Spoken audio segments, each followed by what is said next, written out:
Hello and welcome to your post-match Raw podcasting to you from my field here in beautiful rural Ireland. I'm Trev Downey and joining me to give their immediate reactions to Liverpool 2, Newcastle 0 in the Premier League from Anfield are Dave Hendrick and Jim Boardman. All about the numbers now, Dave, and the numbers are starting to stack up in a very nice way. The gap is growing to the top. Mo Salah is a little bit closer to that all-time season. Goals are coming from midfield. Endo's coming on and making 16 passes out of 16. Everything's looking very good in terms of the numbers the Reds are racking up. It's just a tremendous night. We've won 2-0. You have to love a lovely 2-0 victory. It's a clean sheet as well, and we'd needed one of those at home because the last one was at the start of December, I believe. And Arsenal have dropped points. The gap between Arsenal and Aston Villa, who are 10th, is now smaller than the gap between Arsenal and us, which is always good. And Anthony Gordon had a stinker, which is always good to see as well. Yeah, that's I don't know, you're a little bit too young for this, but Jim will remember Grange Hill, and Anthony Gordon's haircut just looks like every bird from Grange Hill back in the 80s. It's wild. It's wild. Fair play to him. Jim, bring you in real quick on this as well, man, because we don't want to sound in any way complacent. There's no danger of that, I think, with the four people who are involved in tonight's show. But you, as Dave says, it is a good evening, and you have to enjoy these because so many people seem to be so predisposed towards wallowing in the negative. That it is lovely to just be able to have a night, which I think you and I and Guy were just saying it was quite a relaxed watch, which is just a lovely place to be at this stage of a season. Yeah, I mean, it's a bit dangerous. It was that relaxed this time of night, being so late that, you could have actually dozed off and just, waited for the end, and then the ref added seven on. It was like, not that I was complaining about that, but you think, why has he added seven on? Like they've had enough, and we're just sitting there waiting to do them again. And yeah, I mean, I think the thing about celebrating too much, I heard Dom Szoboszlai tonight use a word that for a long time was the longest word that I ever heard Kenny Dalglish use, which was mathematically, because Kenny always used to say it's not over until it's mathematically done, and Dom used that tonight. But that's the case. I'm sure Mr. Bronson was keen on that word as well back at that time. But yeah, that tonight was just enjoyable. It was relaxed. It was business-like. It was efficient, and yeah, clean sheet. But I think going back to doing what you need to do to get the job done, not overdoing it, not killing yourselves, you're not stretching things too far. Every player who needed to come off came off, I would say. And we're ready and rested, and we've got a week off to the bargain, so we almost could do without the week off, but I'm sure we'll make good use of it. Yeah, absolutely. I mean, you're so right.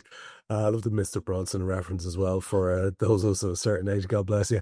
Let's get straight into this because we've actually kind of made a pact between ourselves here that we're going to try and keep this comparatively brief. Again, considering the trio involved, this will be an achievement if we manage it. But let's do that. And Jim, I'll stay with you just to talk briefly about the Liverpool 11. There is a sort of a situation where there's a couple of places where there's not a whole lot of choice. One of the places where there is a bit of choice is at left back, and Robbo, who'd had probably his best game in a long time, was replaced tonight by Tsimikas, and the rest of the back four and Ali looking like our best. And then Szoboszlai, Grav, and Mac obviously is the midfield, and Salah, Jota, and Diaz I think is most people's idea of what might be our best potential goal scoring trio. But of course, it's lovely when you look at our bench there tonight and you've got Endo who came on, and Nunes who came on, Chiesa who just doesn't exist, and Curtis Jones who came on, and Cody Gakpo who I think still has a lot more in him this season. I think there's a couple of big goals left for Cody before this season is over, along with Harvey Elliott, Andy Robertson, Jarell Quansah, who also made an appearance. That's a very, very strong looking unit, and it's great. Again, another thing, we listen, when injuries were afflicting us, all I wanted was people to acknowledge that. So if other teams do have injuries and more injuries than us at the moment, fully acknowledge it. But, there has to be some sort of karmic balance occasionally, and it is just a lovely thing. Considering as well, Jim, was flagged up, wasn't it, as one of the things we could potentially expect on Slot's watch with his staff is this ability that he seemed to have to keep most people fit most of the time. And it's really working out very well for us in that regard, even despite we've got two very big defensive casualties at the moment. Yeah, I mean, I think that the one thing that we all said, and let's not go on too long about transfer windows, but I think one of the things we all shouted out was not so much about quality and adding better players into positions, was about having some depth, and especially at the back, because we all remember those horrendous seasons when we had to really dig down and down and down to find defenders, and having people who were definitely not defenders. Do you remember Henderson? I'm sure he played at centre-back at one point. And those dark days stuck with us. So when it was the transfer window, certainly in the summer, I think a lot of us were thinking, you need to get more players. We'd seen what happened last season with so many injuries, and then with us letting so many youngsters go as well in the summer, you thought this is going to be a struggle. But somehow Slot has showed us how it should be done. A different way of playing, different way of training, different approaches to how he prepares players for games, and it's all making a difference. And it was interesting talking to him about, he's not one who thinks that you can't play 3 games in a week. I think his idea is that you can't keep playing 3 games in a week. And he was talking about how the FA Cup game came at the right time for the rest for the main men. Bad time in terms of the result. But now we get another week off because we lost in that game. And I think from what he's saying is he doesn't feel the need to kind of just keep swapping players in and out just because they've played 3 in a row. It can still manage it. He says, because this is what they used to. They play in World Cups, play in European Championships, they play games close together. And I think it's just that sustained run of 3 games in a week over and over again that can get to you. And I think it's worked out well for us. But, tonight we saw a player coming on the hour mark, which is unusual under Slot. Maybe sat up in the stands. He was seeing things a little bit differently. But I think the other side to this is that we could play this game tonight after just playing City, after, playing these lot who are a definite sort of, maybe not title challenges, but mathematically maybe they are still, but they're definitely in the hunt for the Champions League, and that's what they want. This was one of those games that could go against you. Yeah, we could play it in such, in such a relaxed and composed and efficient way that we were able to kind of keep one eye on that next game, which isn't something that we normally do. But I think you can see with the way the subs were made that he's kind of thinking, right, who am I going to rest now? So Trent clearly isn't ready to play 90 minutes a game yet, and he was able to do that tonight. Even though Quansah played out, he's managed to get enough out of him for him to play right back. I think the side tonight was so strong. And as you say, you bring on someone like Endo, he's not going to start every game for us, but straight away he was doing his usual stuff. I'm pleased with all of them, and I feel sorry for the lads like Chiesa and Elliott and so on the bench, because to be honest, it's not really anything they're doing wrong. It's just how everyone's doing everything right.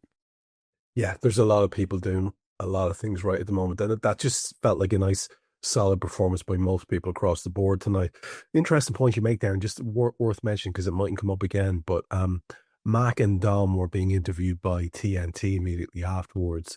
And the girl who was doing the chatting with them at one point said something about, the weekend off. Because you're out of the FA Cup or whatever. And McAllister said, thanks to Arne Slot. I don't think it was intentional, but then it might be intentional. But either way, it gave me a big chuckle, I have to say. Dave, when you look at Newcastle, I think you might have been involved in a chat on a podcast, which I haven't. I was, as you know, being poked and prodded by doctors for the last couple of days, so I haven't caught up on my usual amount of stuff. But I think there was a conversation, at least one show, about whether or not, was it yourself and Carl, whether or not Eddie Howe was the man to take Newcastle forward. And I think it's an interesting conversation. I'm quite shocked he's lasted this long, I'll be honest. But they have started to, there was a lot of talk at the start of how they were going to be circumspect and they were going to do recruitment, not the slapdash way that Man City did it initially, firing loads of money at the wall and getting lads who were maybe past their best, who were bad bets or whatever. But they were going to do it in a more kind of considered fashion. And Eddie Howe was, at one stage anyway, one of the thinking man's kind of English coaches, whatever the hell that means. When you look at the squad there today, and they've got Nick Pope there, who I think is a very solid citizen as a keeper. Livramento and Hall are a pair of great fullbacks. Sharon Byrne are very solid citizens at centre half.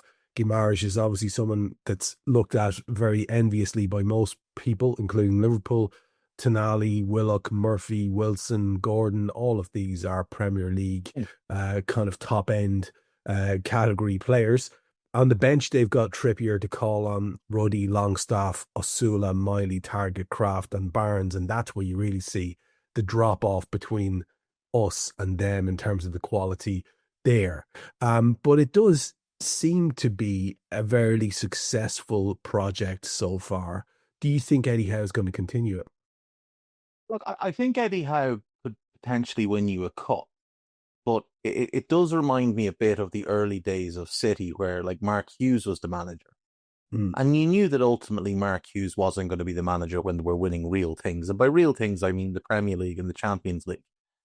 And when you've got owners like theirs who want to put as much money as they can into the club, and they've spent some big money. I think they paid 63 million for Isak. Gordon was 40 odd. Boardman was in and around the same. Guimaraes was in and around the same. It starts to add up. Lewis Hall, Livramento, these were expensive buys. They'll have ambition to win the major honours. And I just don't think by the time they get to that stage that Eddie Howe is the manager who'll be there. But I do think he's a good manager, and I think he's a really solid sort of bridge manager to get them through these early days and kind of establish them as maybe not an every season Champions League team, but maybe as an every season Europe team. Maybe they get Champions League one year and then it's Europa League or Conference League the next. And he's obviously got them to Champions League once. He'll be aiming to do it again. I think that's absolutely fine.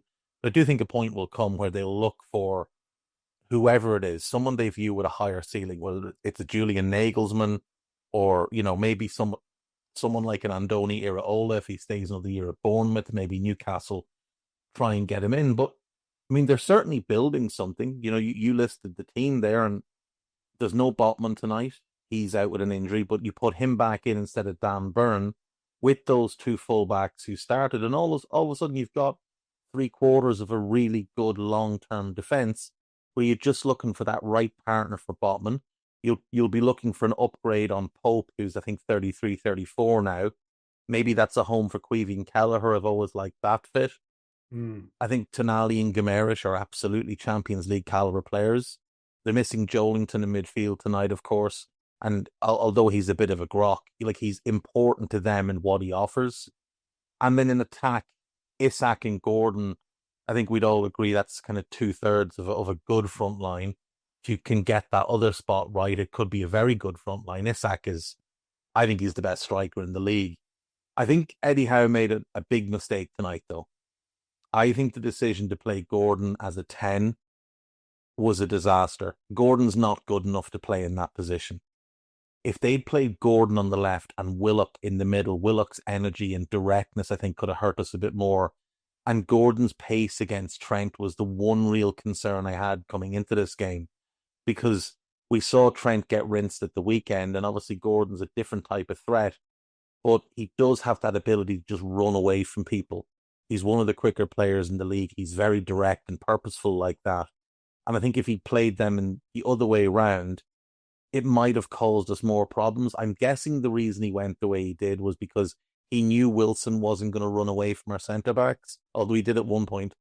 But he thought maybe Gordon could get in behind them and stretch them that way. But I thought it played into our hands. And look, they're going in the right direction. I think that Lewis Miley kid that came off the bench as well, I'm a big fan of him. I think he could be that third midfielder long-term with Guimaraes and Tonali. So they're going in the right direction. And I think they played okay tonight. They weren't poor by any stretch. But I thought we just outplayed them and contained them and did what was needed. It was very professional from the Reds. Right, the Reds, it's Jack here, and that was a clip from one of Anfield Index's audio podcasts. If you have enjoyed the video, make sure you do like, share and subscribe to keep up to date on all things LFC. We record around 100 audio podcasts every month, with our shows featuring match-going fans, top journalists, professional analysts, and even Liverpool legends along the way. With the great Dane himself, Jan Molby, joining us every single week. If you want to listen to all our podcasts for free, head over to anfieldindex.com/podcasts. Our audio shows are available wherever you get your podcasts. Just search Anfield Index. Or if you prefer to listen to all our podcasts in full and without any ads, why not head over to AI Pro today to check it out now at AnfieldIndexPro.com. If you want to get involved in the great growing community of Liverpool fans, check out the Anfield Index Discord. The link is in the description. Do get involved with that from Reds around every corner of the globe. For now, Reds, hope you enjoyed this video.